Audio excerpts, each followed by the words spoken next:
Olá, pessoal, amigo aí da Revolução Industrial Brasileira. Novamente com vocês, Fausto Oliveira, para trazer aqui uma informação que me chegou há alguns dias aí sobre uma reportagem do Washington Post, ou melhor, na verdade, do Wall Street Journal dos Estados Unidos, em que eu vou até compartilhar aqui a matéria sobre como eles estão tendo que reinventar a cadeia de suprimentos de equipamentos médicos hospitalares, até mesmo nos Estados Unidos, em função da dependência de produtos provenientes da China.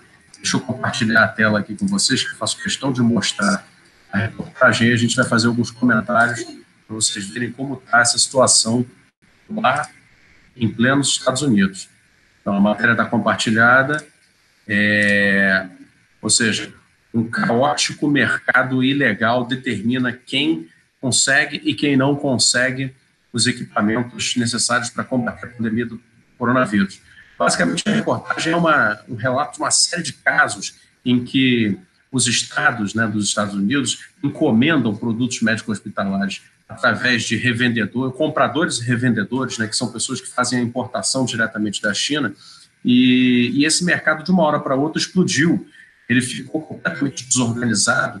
Então, tem vários casos aqui, depois, embaixo do vídeo, eu posso deixar aqui o arquivo, em que, por exemplo, o mercado de máscaras, ventiladores pulmonares, testes de vírus e outros produtos necessários para combater a pandemia ficou completamente desorganizado. O valor do mercado, só desses poucos produtos, incluindo aí também o capote para os enfermeiros, intensivistas e médicos, chegou a um valor já que é calculado em 50 bilhões de dólares. Tamanha a demanda e tamanha a desorganização dos preços. Tem casos aqui, por exemplo, de um contrato que chegou a ser assinado, pago antecipadamente, por um preço que chegou a subir mais de 300% em relação à cotação original.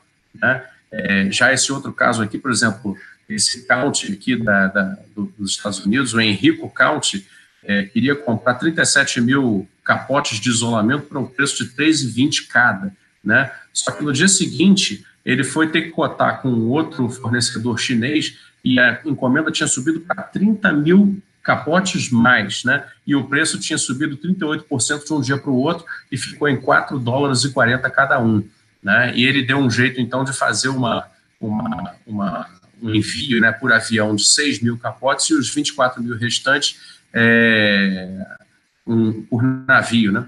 E acabou que o chegar. Porém, tem vários outros casos de encomendas que são feitas e já não estão chegando. Então, estou fazendo esse vídeo para comentar essa reportagem que saiu no Wall Street Journal, na verdade, para tentar entender o que está acontecendo também com o caso brasileiro. Tivemos o caso do Pará, por exemplo, que comprou ventiladores pulmonares e não vieram bem, vieram na especificação equivocada, e aí agora o governador conseguiu uma ordem judicial e está se desfazendo o negócio contra reembolso da parte dos revendedores.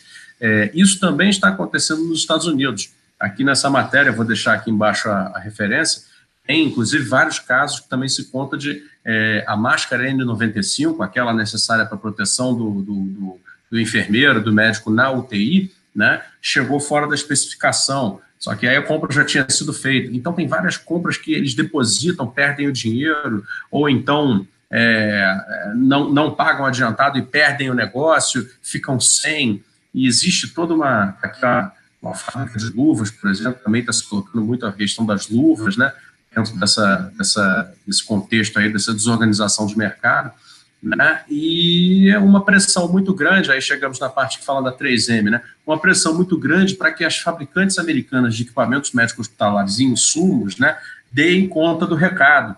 Mas a verdade é que elas não conseguem dar conta do recado, ou seja, toda a capacidade produtiva necessária para conseguir resolver esse grande problema agora da necessidade de insumos e materiais médicos hospitalares no mundo está transferida para a China e não tem jeito, o que traz de volta o nosso argumento de sempre aqui no canal. Está aqui um desses brokers, esse rapaz é um revendedor lá nos Estados Unidos e faz o contato direto com os chineses para tentar trazer os materiais, só que eles estão se colocando em risco, porque conforme o negócio não é seguro, eles acabam fazendo uma venda para um ente público, no caso um governo estadual, dos Estados Unidos e muitas vezes não conseguem entregar. Então tem gente indo à falência, tem gente sendo investigada, né, por possível má-fé, e a mesma coisa acontecendo aqui, como foi o caso do Pará. O Rio de Janeiro passou por um problema também.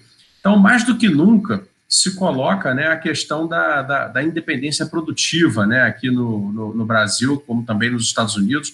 Todos aqueles que aceitaram passar por processos graves de renúncia às suas capacidades produtivas, agora estão se vendo com a necessidade de retomar, né, as suas capacidades. Esse é o nosso assunto que a gente vive tratando aqui no nosso canal, como sempre, né, a Revolução Industrial Brasileira, defendendo que o Brasil retorne, de alguma maneira, a sua independência produtiva, né, a situação de emergência coloca isso de uma maneira muito clara, mas isso já é um problema, né, verificado anteriormente, né, já há alguns anos, né, a perda de capacidade de produção do Brasil e o problema que isso traz tanto em termos financeiros quanto em termos materiais, né, e agora fica aí explicitado, né, nesses dramas que nós estamos vivenciando. A questão do ventilador pulmonar, que a gente já, né, abordou aqui outras vezes, é apenas uma delas, né, a máscara é outra. O ventilador pulmonar, por exemplo, nós temos 3 fabricantes nacionais, cuja produção total foi confiscada,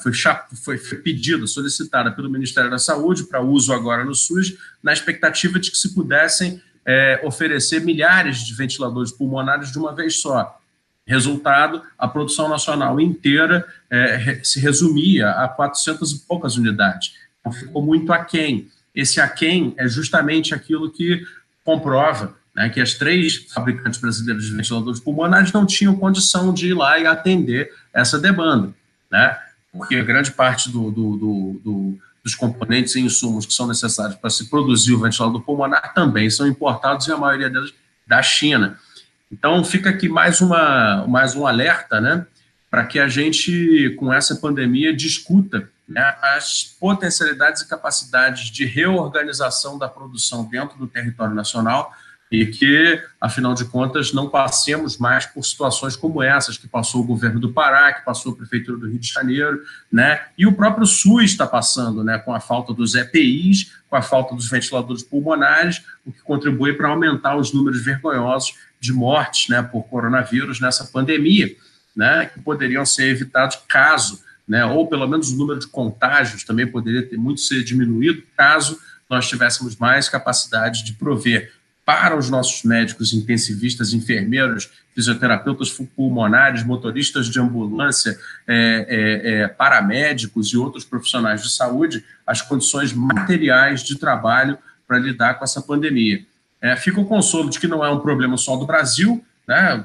Os próprios Estados Unidos, que tem a 3M, que é fabricante da máscara N95, né, também estão passando por isso. Agora, não adianta ficar com o consolo de que não somos os únicos a passar e não fazer nada, né? Então, mais uma vez, precisamos, né, repensar a estrutura produtiva brasileira de maneira a colocá-la com mais capacidade para que isso não se repita no futuro e nós possamos atender às nossas próprias necessidades. É isso aí, pessoal. Muito obrigado.